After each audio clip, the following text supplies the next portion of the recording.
6 months ago, I embarked on my YouTube journey by making my very first video, titled, "Can you beat Age of Mythology Greek campaign without losing a unit on Titan difficulty?" The title sucks, don't judge me, I was only starting YouTube, okay? But I was so proud of what I managed to accomplish and the video I managed to make. Looking back on this time, I can only tell you one thing. It was so cringe. Thank God I managed to get a chance for a do-over. Hi, I'm Amon, and I tried beating the Age of Mythology Retold Greek campaign without losing a unit. And on Titan difficulty, of course. Now, I said I would only do a Retold Deathless run if the game is going to be much different from the original. And turns out, it sure is. Out of 10 missions this campaign has, only 2 had the same strategy like the one I used in the original. The other 8 were completely changed up. So if you've watched the original, you're definitely in for a whole different experience here. But first, let's cover the rules. They're slightly different compared to the original since this game is a whole lot harder. Don't worry though, my life is still going to be a nightmare, even more so than it was back then. And yes, turns out that is possible. So, I still can't lose a single unit. Allied units are still allowed to die, and I am still sticking it to the vegans and vegetarians by being able to eat farm animals. However, in this run, I'm allowing my heroes to be knocked out. They can't die in this game anyway, so I think this rule is okay. And they're going to be absolutely necessary on the front line to tank some shots and deal with the enemy myth units, because walls are literal paper in this game for some reason. But more on that later. So if they get knocked out, I'm going to get my heroes back up again. Other than that, the rules stay the same, but that doesn't mean the levels did. Release the Kraken! First up, the Kraken level. NANI? The first level was changed in a small and subtle but very important way. And I'm not talking about that stupid leak counter which was replaced with a wave counter. The level doesn't allow me to build walls, so I can't cower behind the choke point in the middle anymore. Well, actually I can, I just can't do it using regular walls. I still have access to villagers who can build a couple of things, the most important of which is the magical tower. And turns out, if you build a bunch of towers in a row, you basically have a wall of towers. And you can move your units between the wall by garrisoning them in and out of the towers. So I built a bunch of archers and I had my hero bait people towards the towers, while my archers were behind and shooting their hearts out. When buildings are destroyed, militia weaklings come out and are ready to ruin my run with their deaths. But in the original, we've learned that they won't come out when I delete my own buildings. So I preemptively destroyed half of my base. Work smarter, not harder. The rest of the level was just baiting people to my tower wall and taking them out. But the last wave was just insane, and I couldn't even attack with my archers behind the towers because the enemy has Anubites who can jump behind them. Oh, and by the way, the game devs removed that stupid lightning storm the enemy uses on me at the end of the level. In fact, I was the one getting the lightning storm on this one, so I used it to clean up most of the enemy attackers. And a bunch of centaurs with their new area of effect ability certainly helped. In the end, the Anubites decided to jump to the other side and they almost managed to kill my hero, but I saved her with my restoration power. This one was so close, it was insane. I'm already fighting for my life and it's only level 1. Lord have mercy. You're very brave when you're killing unarmed farmers. On the next level, I had to destroy the enemy town center. In the original, I decided to go for no resources other than food and favor, and just quickly build a bunch of cyclopses and blitz attack the enemy. This seemed like a fine strategy for Retold as well. But first I told my boats to get into the corner where they will stay for the rest of the game, so they don't have to fight the enemy ships that patrol the area. Then I started worker production and soon after that I started building cyclopses. When I had a handful of them, I went out with them accompanied by my hero. The enemy base doesn't have that many defenders when you approach it from the north, so I just took out the occasional defender that happened to be there. And I used plague on the enemy production buildings to stop them from producing, as one does. Then I went to town on the enemy town center and I took it down. Interestingly enough, in the original you had to attack the main villain after you destroyed the town center, Here you just had to take it out, and that was it. Not a wise decision, but a decision nonetheless. You saw the Kraken on level 1, and now it's time to inspect a couple of nearby Trojan docks to see if they were the ones who sent them after us. After reaching the initial town center, I walled myself in and I started making boats. The level ends up being so much easier when you use boats instead of attacking the docks by land. When I reached a solid number of boats, it was time to strike. I first went to the faraway dock in the north and took out a couple of boats defending it. You might be asking yourself why I didn't choose to attack the dock that was near to me first, and that would be a legitimate question. Well, turns out if you destroyed this dock first, Mr. Agamemnon, the Greek leader who is supposed to be some kind of tactical genius, decides to land all his troops inside the enemy base, which has all units and buildings still inside. Thankfully, he lands them next to the enemy base when I destroyed the other one first. Then I just pulled him back and continued the naval assault. For the second docks, I used the bronze power to defend myself while approaching, and it felt pretty easily after that. So far, so good. You're my hero! But this is where the really bad stuff starts. In the original Deathless, this level was one of the hardest ones. What the enemy sends here is just insane, and it's only mission 4.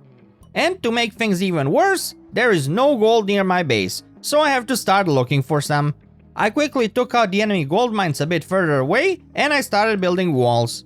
Then 2 enemy attack waves met up, and I had to deal with a bunch of melee guys and archers together.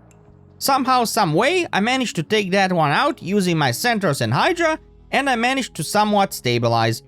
True stability doesn't exist though. You see, throughout the level, the pink enemy sends constant sea raids which aren't that powerful, but I have to look away every once in a while to deal with them. So I'm dealing with a war on 2 fronts. That being said, in the original I not only had to deal with land and sea attacks, but there was also a flying Pegasus that constantly loomed around my base trying to smite one of my horses. Thankfully they removed that one here. But 2 fronts were still a bit too much for me, so I massed a bunch of boats and 2 Scyllas and attacked the enemy fleet under the cover of my bronze power. Then I killed their docks and the sea raids were done for. That being said, the pink player still sends a bunch of archers to occasionally attack me. But that enemy also has only 1 production facility, that one archery range located in the corner of the base. So I snuck a siege tower inside using a transport boat and I quickly took it down. The enemy doesn't rebuild production buildings in this game, so the pink player is out permanently. The red ground attacks are really strong though, so I built 3 wall layers in the middle to better defend it. And I think that one somehow messed with the enemy AI, because they just kept sending their troops up this hill and they literally didn't stop doing that until the end of the level. And since they don't send archers with them, they are just waiting to be slaughtered. That means the enemy attack waves have luckily, and more importantly permanently, been neutralized. Now, we've learned that the enemy doesn't rebuild their production buildings, and I just unlocked a super earthquake power that can eradicate buildings. See where I'm going with this? I used the Pegasus to scout the enemy base, and then I earthquaked a bunch of their buildings and finished a couple of remaining ones on that side with my catapult. A super cool feature about Retold is that you can recast any god power you have, for a favor cost of course. Thankfully, favor wasn't an issue for me, which means I was able to use my Pegasus to scout the left part of the enemy base and earthquake that one too.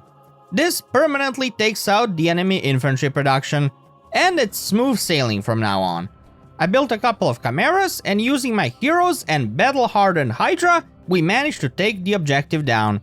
I really thought this was going to be the hardest Deathless mission in this campaign, once more. But I was wrong. That title goes to the next mission. Hail Hydra. In the original, this mission was a breeze. I just built a bunch of walls and then I went for Colossi, which are so overpowered in the original, and I just breezed through this mission. Here, however, well, first of all, the attack waves the enemy sends here are so much stronger. Like, check this out. This is the 3-minute mark, and the enemy already attacks with 30 units. And that's just the beginning. A small how do you do. The good thing for me is that they only send horsemen in this attack.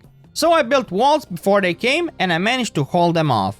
A huge source of my pain here is the fact that I'm playing the Greeks. and they have no real way of healing my units unless I'm worshipping Apollo, who heals units located next to temples. And since the level forced me into worshipping Dionysius, well, I'm screwed. How about a drink? Kinda. Cue up the Hydra. This magical little beast has an upgrade that allows it to regen health. So I did the only logical thing I could do. I built a boatload of them. The earlier attack waves send a bunch of human soldiers, and the Hydras can make sure to deal enough damage on them to grow a couple of heads. Once they get to 5 heads, the Hydra becomes a destroyer of universes. And I'm not even joking. This guy has probably the highest DPS in the entire game. And they have a boatload of health as well. Now, I said walls are papers in this game, and I meant it. I built a couple of layers of walls, and the enemy catapults managed to kill half of them in a single attack. One attack. And they were fully upgraded. This is insanity. So, the only thing I could do is deal with the attacks using my Hydras and heroes, who, as I said, are allowed to be knocked out. The heroes can take solid damage to the face, so they definitely help out with the attack waves. A couple of attack waves later, I managed to stabilize, and I even built a bunch of Colossi who can tank a lot of damage. The Colossus damage got nerfed in this game, but they are still basically walking tanks. The next problem I had to deal with was attacking the enemy base. I might have a bunch of strong and upgraded myth units, but the enemy has a boatload of units defending the base. I tried attacking the middle, but it didn't work. It only made them angrier. I tried attacking the top, but I also encountered too much resistance there. Thankfully, there is another entrance to the base, and that one has a huge choke point, which I used to my advantage. The enemy just funneled their units inside, and my deadly Hydras and Colossi made short work of them. Then I could finally enter the enemy base. But the base still had a bunch of defenders inside, so I had to micro my damaged units behind. But if I micro them away too early, I won't have enough DPS to finish the enemy defenders off. So I was constantly on the brink of a reset. But somehow, someway, I managed to have enough to overwhelm the enemy defenders and end this nightmare. The last level scarred me for life. So it's time to admit defeat and give the Trojans a horse to show them I really meant it. The beginning of the level is the same as in the original. Build the maximum supply and workers, and then start getting wood, and then build the horsey. The enemy attacks more often in these initial 5 minutes than in the original, but the game gave me Hydra, which made the attack waves trivial. In the original, I managed to do the second part of the mission only using my heroes and the 4 siege towers I steal from the enemy. Something tells me this might not be possible in Retold. On the plus side, when I destroy the gate to let my friends in, the enemy doesn't spawn a lightning storm to exterminate me anymore. But the enemy does send everything they have on the left platform to go after me. So, what is the solution here? Well, it's going to be a mix of a couple of approaches. First, I took my initial heroes and siege towers to destroy the fort closest to the entrance. This one isn't that well defended, unlike the others. Then I destroyed the gate, but it wasn't to let my friends in. It was so I can get out. Because destroying the gate gives me 2 meteor powers, which I then used on the 2 remaining fortresses to take them down. Troy has fallen. Let's find Helen and get her back home. The Trojans are dead, and I am finally free of bullshit levels. The next level offers a fine little breather from all the difficult levels I had to face. Or at least, so I thought. Centaurs are really OP in Retold, so I'm tasked to find the Centaur King. On my way, I found a couple of centaurs and a couple of militia being chased in the following sections. Now, interestingly enough, the militia has gotten a buff in this game, and they are actually pretty decent here. For a free unit, that is. But that doesn't mean I'm going to use them, I just wanted to tell you a fun fact. They are still going to cower in the corner here, just like in the original. The game lets me build Hydras again, so that is definitely something I'm going to do. Although I can build a limited number of them because I have limited resources, even a couple of them can completely destroy this level. In the original, I skipped freeing the last section and went straight for the objective so the enemy doesn't trigger a counterattack. But here, the game forces me to free that section. Thanks a lot, Retold. Another thing that Retold did was make the final objective completely surrounded by enemies. Seriously, there were so many enemies in the last section that I had to bait a couple of them with my heroes before I could attack them. And even with my super hydras, my heroes, my centaurs, and my bronze power, I barely managed to take everybody down without losing anyone to the final fight. Thankfully, taking the objective down with my hydras was pretty easy. Thank you, Retold, for making another mission a lot more difficult than the original.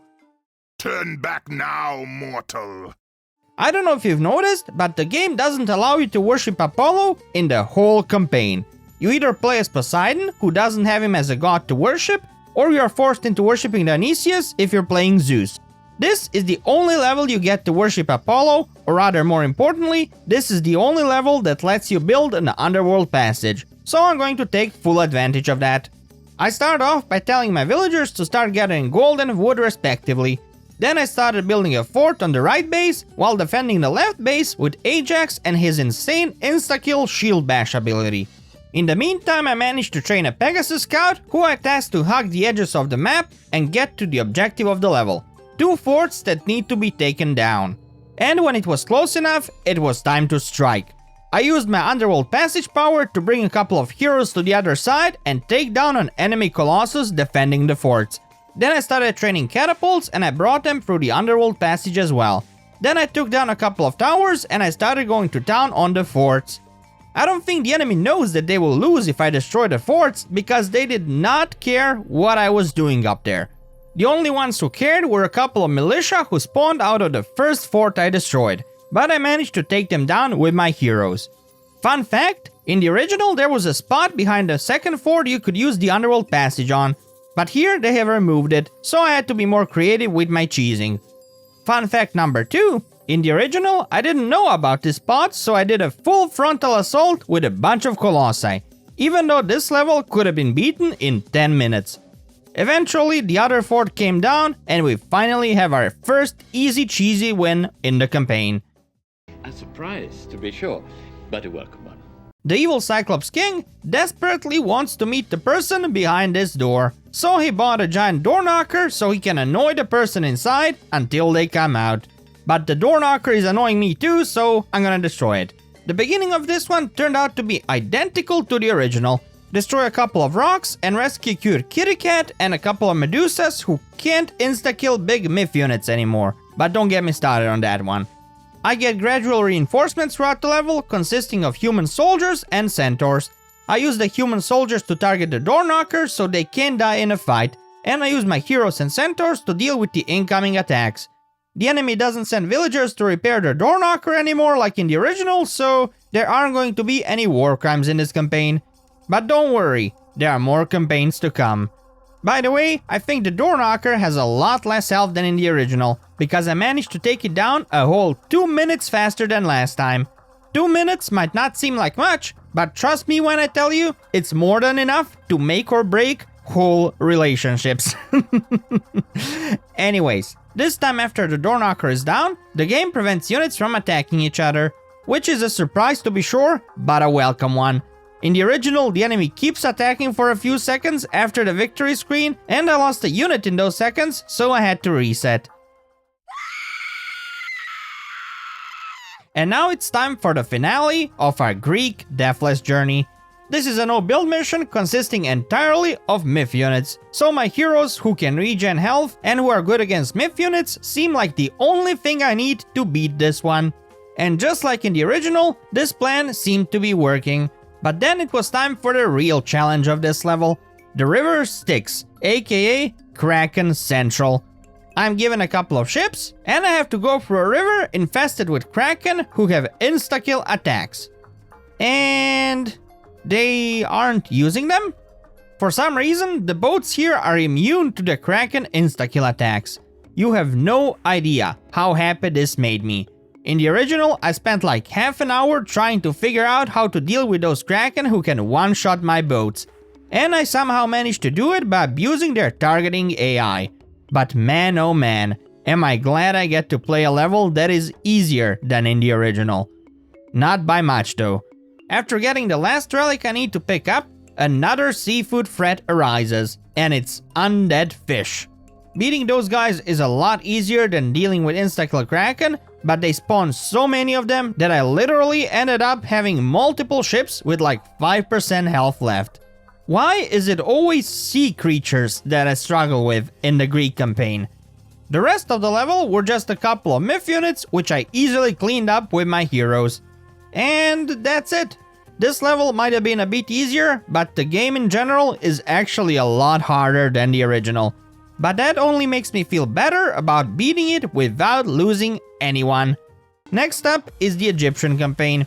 In the original, I cheesed that campaign so hard that I barely had enough footage for the video. And for this one, I intend to not only repeat this achievement, but surpass it. Not only am I going to beat it deathless, but I'm going to cheese every single mission in the Egyptian campaign and try to beat every single one of them in ways the developers never intended them to be beaten. And it's gonna be glorious. Until then, thank you for watching, smash like, subscribe, it really does help out, and I'll see you in Egypt. Peace!